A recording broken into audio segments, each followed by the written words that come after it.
Welcome back. In this lesson, we're going to talk about what are known as honorific nouns. And we're going... Billy. Oh, hi, KiCat. Billy, great job on the course. Keep it up. Thanks, KiCat. By the way, I need some cash. Can I borrow $300? Sure. I should have some in my wallet. Thanks. Fighting. Okay. Anyway, so today we're going to learn about honorific nouns. Just like some verbs have honorific verbs, some nouns also have honorific noun versions which are used together with honorific speech. Here are some of the most common honorific nouns. 집 for a house can become 댁. 명 for a person counter or 사람, meaning person, can both become 분. 이름 for a person's name can become 성함. 나이 for a person's age can become 연세. And 생일 for a person's birthday can become 생신. Note that these honorific nouns are also only used when you're talking about someone else.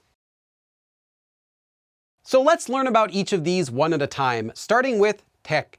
댁 is the honorific version of the noun 집, meaning house. Your house will always just be 집, but someone else's house who you want to show more respect toward would be 댁. So you'll use 댁 when talking about your teacher's house, your grandparents' house, your boss's house, or anyone else's house who you would want to use honorific speech toward. Here are some examples. 우리 집이 엉망이야. Our house is a mess. 할아버지 댁에 놀러 갔어요. I went to play at my grandfather's house. 집이 어디예요? Where is your house? 댁이 어디입니까? Where is your house? Next, we have 분. Now, 분 can replace both the counter word 명 for counting people or the word 사람, which just means a person.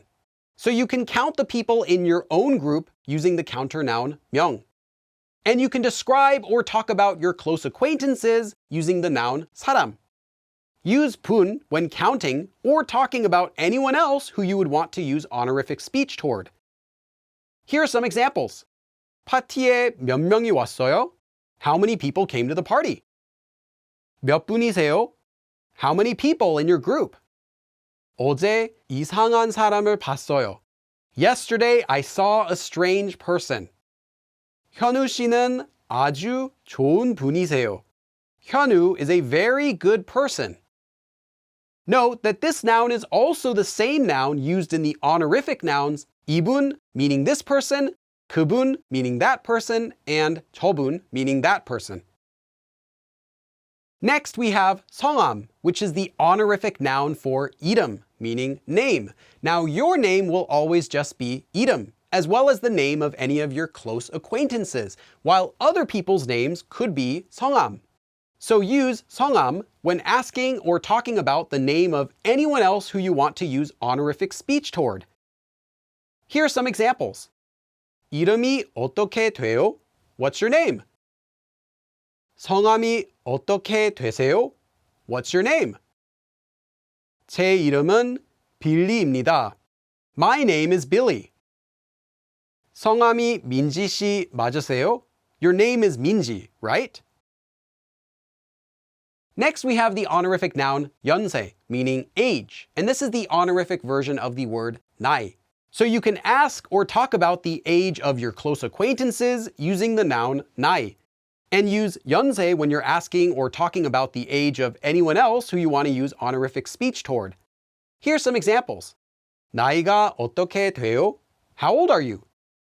연세가 어떻게 되세요? How old are you? 내 나이가 어때서? What about my age? 연세가 많으신 분이세요. They're quite an old person. Note that it might be rude to ask some people their age in some cases. For example, it might be rude to ask a woman her age in certain cases, just as in other countries. So to be safe, use honorific speech when asking, or don't ask. And last but not least, we have 생신, which is the honorific version of 생일 for birthday. Your birthday, or the birthday of your close acquaintances or friends, is just 생일, and you can use 생신 when asking or talking about the birthday of anyone else who you want to use honorific speech toward. Here are some examples. 생일이 언제예요? When is your birthday? 생신이 언제입니까? When is your birthday? 어제 제 생일이었어요. Yesterday was my birthday. 어제 우리 할머니 생신이었어요. Yesterday was my grandmother's birthday. Next, let's do a listening practice between two people who are talking about a grandfather's birthday party. And the first person says, 연우 씨, 다음 주에 할아버지 생신 파티가 있어요. 연우, next week there is my grandfather's birthday party. 연우 씨도 초대하고 싶은데 I want to invite you too, 연우. 예전에 인사했던 그분이랑 같이 오세요. So please come together with the person who you introduced me to last time. Then 연우 replies, 할아버지 생신 파티요? Your grandfather's birthday party? 어디서 하는데요? Where will you do it at? To which 선영 replies, 할아버지 댁에서요. At grandfather's house. 그렇군요. I see. 그런데 그 친구가 부끄러움이 많은데 But that friend is very shy. Literally, has a lot of shyness. 큰 파티인가요? But is it a big party? 아니요. No. 총 12분 정도 모일 것 같아요. In total, about 12 people will gather or meet together. 알겠습니다. All right. 친구에게 물어볼게요. I'll ask my friend. 연우 씨, 다음 주에 할아버지 생신 파티가 있어요. 연우 씨도 초대하고 싶은데 예전에 인사했던 그분이랑 같이 오세요. 할아버지 생신 파티요? 어디서 하는데요? 할아버지 댁에서요. 그렇군요. 그런데 그 친구가 부끄러움이 많은데 큰 파티인가요? 아니요. 총 12분 정도 모일 것 같아요. 알겠습니다. 친구에게 물어볼게요.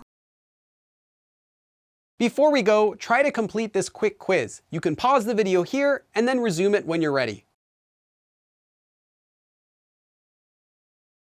The first question is false. To be more polite, use honorific nouns when talking about yourself.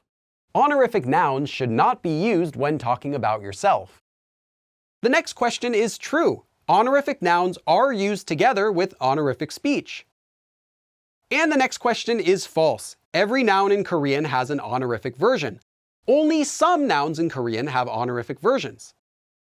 So in this lesson, we learned about honorific nouns, and in the next lesson, we're going to talk about honorific particles and how to use those. So thanks for watching, and I'll see you again in the next lesson. 그럼 다음에 또 봐!